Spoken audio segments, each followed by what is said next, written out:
Good morning, everybody. Welcome back to Political Ray. We got some stuff going on. We got Tulsi Gabbard, who was confirmed, and we've got the RFK vote should be happening today. He passed the Coulter vote yesterday, I believe it was, and we've got Pam Bondi suing New York and some individuals within New York.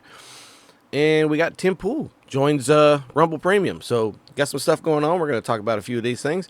And first off, just right off the bat, we'll get into Tulsi Gabbard. She was confirmed. This is her getting sworn in there at the, in the Oval Office. Pretty cool. One of the ones that I was really excited about was Tulsi Gabbard. I like her. I liked her when she was a Democrat. And I told everybody if there was a Democrat that I would have voted for, it would have been her.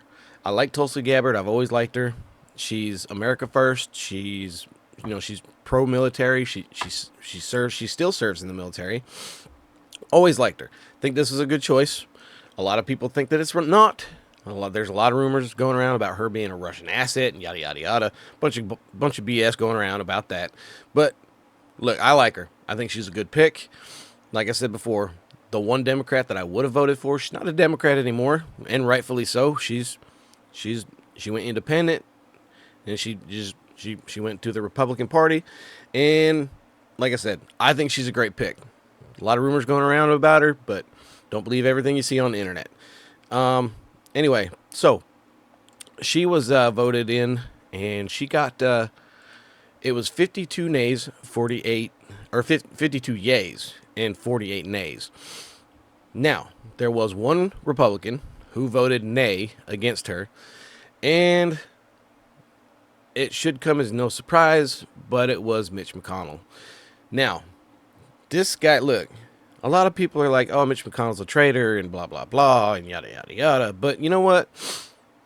His vote wasn't needed for her, so it ended up working out fine. But the guy is like, I mean, we've seen the videos of him just freezing up. We don't know what's going on with him medically, but the guy's 82 years old. He's up for re-election next year in the midterms. Look, I've said it. I've posted on X about it. Look, this guy he's not in his right mind. He's kind of like the Republican side of, Joe Biden. Because Joe Biden wasn't all there anymore. He was starting to lose his, faculties and whatnot. Mitch McConnell's kind of in the same boat. The guy's like, he's old. He's not all there anymore. He's just, and it's a good possibility that guy doesn't even know what he's voting for, who he's voting for. He's just kind of there. Like I said, there's other people that are already throwing their names into the hat for the race, for his spot for next year during the midterms. I don't think he's going to either retire or he's going to lose out that election, because for one, people are tired of him going against what, President Trump wants. President Trump won Kentucky by 31%. Mitch McConnell isn't going to last anymore. He's going to get voted out if he doesn't just retire. So it's not a big deal to me. We didn't need his vote. She got in there regardless, so I don't care. Mitch McConnell's not going to be around much longer, so I'm not worried about him. That's all there is to that. So anyway, so Tulsi's in there, happy about it. Now, RFK, he passed the Coulter vote. Now, this is just a preliminary vote, as it were. And they're going to vote for him today. So this is something that will, I'll keep an eye on it. And, I can keep you updated whenever it happens. Like I said, I told you yesterday that I'd, keep an eye on Tulsi's vote, and I did that. So this is going to be... I don't think that this is going to be a problem one either. He won the Coulter vote 53-47, just went along party lines. Even Mitch McConnell voted in favor of him in the Coulter vote.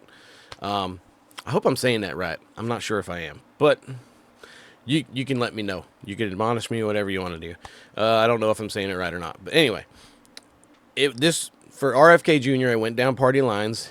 All the Republicans voted in favor. All the Democrats voted against. So that's kind of how I'm thinking it's going to go in the actual vote. But maybe Mitch won't vote in favor of him in the actual vote either. So we'll see. I don't see this one being a problem. The problem that I see is the one with Kash Patel is the one I see that's going to have an issue. I don't know. That's the one, and I really, really want Kash Patel in there. I think he's going to clean up the FBI, and I think he's going to do a fantastic job. That's the one I really want to see get in. That's also the one that I see having the most issues as far as the voting goes. But we'll see. Hopefully that one comes up soon and we can get everybody in there. So, but anyway, the Wednesday morning, setting up the confirmation that would come, it says as soon as Thursday. So hopefully they can get it done today being Thursday. The support of Senate Health Committee Chair Bill Cassidy, a doctor who initially said he was struggling with Kennedy's reluctance to disavow false claims about vaccines, was key in getting the Senate Finance Committee's approval last week. Cassidy voted for Kennedy after receiving several assurances from him. So, they're doing the thing, and, this is another one that got delayed, and yada, yada, yada. Other potential swing votes for and against have also united with their parties. Pennsylvania Democrat John Fetterman, who we all know crossed the aisle on one vote previously, but he's staying in his lane this time, so that's, it's whatever. Like I said, even if Mitch McConnell doesn't vote in favor for RFK Jr. in the confirmation vote, for the actual vote, I don't think it'll make a difference. I still think RFK Jr. gets in there. And I like RFK Jr. If he wasn't pushed out of the primaries, I don't think it would have been, a Joe Biden presidency. I think RFK Jr., I think he would have beat Trump in either. I think he's just too popular. He's got the name behind him, and he's very popular. People like him. I think he would have beat Trump. That's just my opinion. Maybe I'm wrong. I guess we'll never actually know. But like I said, people like RFK, and I think he's a good fit for this because he wants to make America. He's his outline proposing, making sure that the foods that we eat are healthy and good for us instead of the crap that we have. I'm okay with it. I mean, a lot of people are like, well, we're Americans. We have the freedom of choice. We can choose what we put into our bodies. Okay, yeah, I can understand the argument. But don't you want healthier things? I mean, like the red dye number 3 that they just banned now because of, because it's not good for you. And this was one of the things that he was saying earlier in the campaign, saying that it needs to be banned. It's not good for our bodies, and yada yada yada. And then right before the election or the swearing in, they banned it.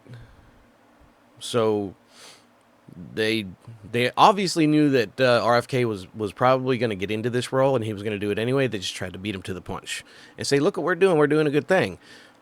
That's my opinion on it. But maybe they just decided, yeah, this probably isn't a good thing. We'll just get rid of it.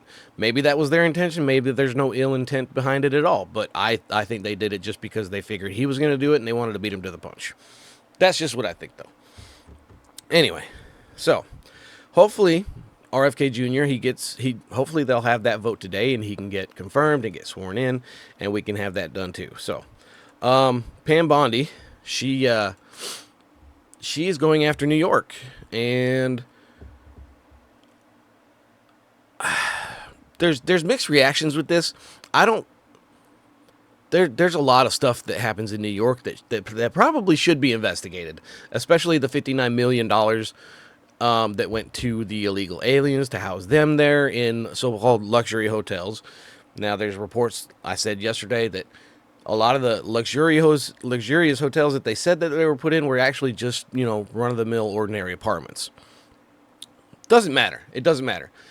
Whether they're run-of-the-mill ordinary apartments, run-down apartments, luxury hotels, it doesn't matter. We shouldn't be funding the housing of illegal immigrants in this country. The taxpayer dollars shouldn't be going to that. Okay, so that needed to be investigated, and it did. FEMA actually fired 4 people. I covered that yesterday. But we'll talk about this real quick and take a look at this video. And this is just her. She's going to let you know who she's going after and whatnot. So here, take a look at this. Oh, wrong one. Hold on. Had the wrong one clipped. All right, there we go. We're here today because we have filed charges against the state of New York. We have filed charges against Kathy Hochul. We have filed charges against Letitia James and Mark Schroeder, who is with DMV. This is a new DOJ, and we are taking steps to protect Americans, American citizens, and angel moms, like the mom standing right behind me, who you're going to hear from in a moment. New York has chosen to prioritize illegal aliens over American citizens. It stops today. We're here to... Okay, so there you go. They're prioritizing illegal aliens against American citizens, and it's going to stop. I'm okay with that. Like I said, I mean, this is a part of the reason why we voted in President Trump, because he said he was going to put a stop to all this BS. He's making good on his promises. Whether you like it or not, he is keeping his promises. He's making sure that what he said is being followed through with. Anyway, so we got the this is from CBS New York, and this is just outlining a couple of things in the lawsuit that she's bringing forth towards, against New York City and the Attorney General and the mayor, or governor rather. So Attorney General Pam Bondi said Wednesday the Department of Justice has filed charges against the state of New York, Kathy Hochul, State Attorney General Letitia James, and Mark Schroeder, the commissioner of the State Departments of Motor Vehicles, the DMV. This is a new DOJ, and we are taking steps to protect Americans. New York has chose to prioritize illegal aliens over American citizens. It stops today. That's what she said, and you all saw that. As you know, we sued Illinois, and New York didn't listen, so you're next. There you go. I mean, if you want to prioritize, look, and I've said this 100 times, I'll say it 100 times more. If you are one of the people that are protesting this, the removal of illegal criminals, they're going after, the Venezuela gangs, MS-13 gang. They're going after criminals. If you're against taking the criminals out of this country, you're not a good person. If you don't want these people gone in order to protect American citizens, you're not a good person. That's all there is to it. These people they're not good people. They commit crimes every single day. There's all kinds of stuff that they do that's just horrendous. And if you're okay with them staying in this country, being, let them in the country to do whatever they want to do, you're not a good person. That's it. That's all there is to it. These people should not be here in the first place. And the fact that you're defending the fact that that in order for them to stay here, there's, I don't know what to tell you. Anyway, the lawsuit stems from the state law that allows people who may be in the U.S. illegally to get driver's license. So this is talking about the DMV and them letting people who are here illegally get driver's license. The so-called green light law was enacted partially to improve public safety on the roads, as people without licenses sometimes drove without one, or without having passed a road test. The state law also makes it easier for holders of such licenses to get insurance, to get auto insurance, thus cutting down on crashes involving uninsured drivers. If they're here illegally, they do not have a right to a vehicle, a driver's license, anything else. That's it. Bondi slammed a provision of the law she said requires New York's Department of Motor Vehicles commissioner to inform people who are in the country illegally when a federal immigration agency has required their information. Okay. Excuse me. President Trump has directed this to stop, and if you don't comply with federal law, we will hold you accountable. We did it to Illinois. Strike one. Strike two is New York, Bondi said, standing in front of federal agents who have been tasked with helping in Trump's immigration crackdown. And if you are a state not complying with federal law, you're next. Get ready. Done. If you don't comply with the laws, look, this is not something new. We have these laws on the books already. This is not something new. It's just something that President Trump is actually enforcing the laws with. He's allowing ICE agents to go after these criminals that are here illegally and get them out of our country. There's a list. They already had a list of people here illegally. They have a list of people and where they're at. And they weren't picking them up. This was under the Biden presidency. They have this same list, and that's what they've been working off, going after these illegals during these ICE raids and everything else that Tom Homan is doing. It's like I said, it's nothing new. These laws have been on the books in the U.S. for a long, long time. It's just that with the previous presidency, they didn't enforce these laws. They just let people come in willy-nilly, and they didn't do nothing about it. That's it. This is just Trump enforcing the laws. That's all. Anyway, yeah. So let's see. Let's see if we got anything else in here that's of note. Bondi. Let's see. Bondi appeared alongside Tammy Nobles, whose 20-year-old daughter was killed in Aberdeen, Maryland, in July 2022 by someone from El Salvador who entered this country illegally months earlier in Texas. The assailant, then 16, was released to a first cousin to pursue asylum, which is common practice under U.S. law and policy. It has been accused by authorities in El Salvador of affiliation with the violent MS-13 gang, according to a report by Republicans of the House Judiciary Committee. Like I said, if they're a criminal, I mean, these MS-13 gang members, they don't hide the fact that they're part of that gang. They're proud of it, and they flaunt it. That those people shouldn't be here in the first place, and then crossing illegally and letting them just come into the country willy-nilly. That's bad. That's bad for bit. I mean, that's bad. That's all there is to it. That's just bad. So, we'll move on to Tim Pool. Tim Pool has joined Rumble Premium. Good for you. I'm happy for him. I'm glad that he did. Most of my stuff goes up on Rumble. I like Rumble because they don't censor me. A lot of my stuff I put stuff on YouTube as well, but a lot of the time it doesn't stay up there. So it just depends on what I say and if they didn't like it. I don't have a big following. I mean, the 5 people that watch me continuously. But for some, I still get stuff that gets taken down off of YouTube. So it just, it depends on what I say and if they don't like it. But anyway, so Tim Pool, he has officially joined Rumble Premium. So, joins Rumble Premium, brings his exclusive Timcast show to Rumble Premium. Now he has he's got his Timcast in the mornings. It's like his daily show that he does just commentary by himself. He's also got the Timcast IRL that they do it in the evening times, Monday through Friday, and it's roughly like 2 hours long, plus another behind the paywall that he did with members only. But now that's going to be on Rumble Premium, which is pretty cool because I wasn't a part of his. I wasn't part of his subscription service. The only one that I actually had was Louder with Crowder. I was part of the Mug Club, which is now Rumble Premium. And I got to transfer that over to Rumble Premium, so now I'm a premium member. So that's cool that Tim Pool come in, because I watch Tim Pool all the time too.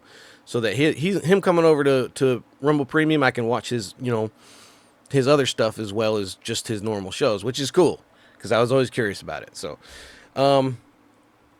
let's see. We are thrilled to welcome Tim Pool to Rumble and look forward to his blunt and insightful commentary and conversations with interesting guests on topics people care about. Chief Executive Officer Chris Pavlovsky. Rumble is the new home for exclusive content from the creators who have the biggest and most active followings. We are proud to welcome Tim Pool and his viewers to Rumble. We could not be more excited to join Rumble. I guess this is from Tim Pool. We could not be more excited to join Rumble, the home of honest and real conversations, Pool said. Working together, we will expand our exclusive programs to sports, gaming, and feature-length documentaries as we make history as the premier location for authentic voices and content, which is cool. Tim's got a lot of stuff that he's working on. He's got his he's trying to make like coffee shops around across the country that he wants to do.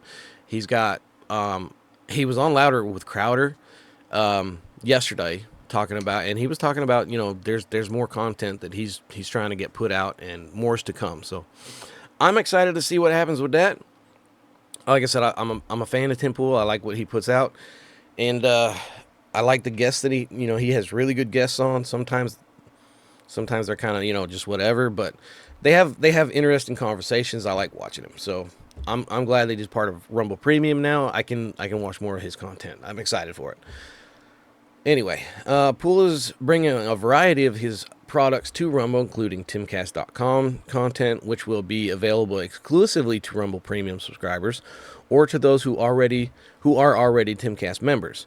In addition, the show Timcast IRL will be available on Rumble platform 5 days each week, while the Culture War will post on Rumble once per week. The Culture War, he does that. Yeah, it's like a once a week thing that he does. I haven't watched one of those personally, but only because I haven't seen it pop up on any of my feeds. So that's probably, I haven't actually taken the time to actually look for it. That's the only reason I haven't watched that. Anyway, so and then we got a little thing about Rumble. But look, I think it's cool that he's joining.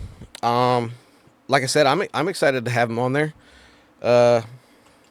I and I'll be honest with, like I said, I don't have a big enough following to even imagine getting an offering from Rumble Premium.